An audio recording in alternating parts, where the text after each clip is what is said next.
Hello అందరికీ. ఈరోజు మా అద్వైత్కి 16th మంత్ వ్యాక్సినేషన్ అనమాట. అసలు ఏడ్ చేస్తాడు, అసలు వ్యాక్సినే చేయనివ్వడు అనుకున్నాము. మనకైతే లిటిల్ బిట్ ఆఫ్ టెన్షన్ కూడా ఉంది, బట్ దాంతోపాటు ఓవర్ కాన్ఫిడెన్స్ కూడా ఉంది. వాడేం పెద్ద లెక్క చేయడు చూడు అని క్లిప్స్ యాడ్ చేసా చూడండి.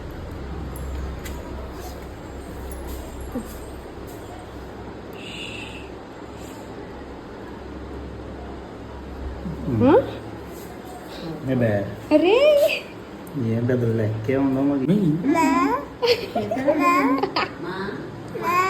ఇంజెక్షన్ చేశారు. Good bye.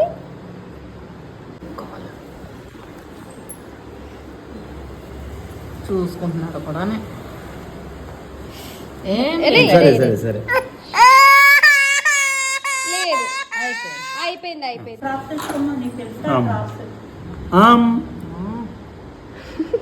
Very good.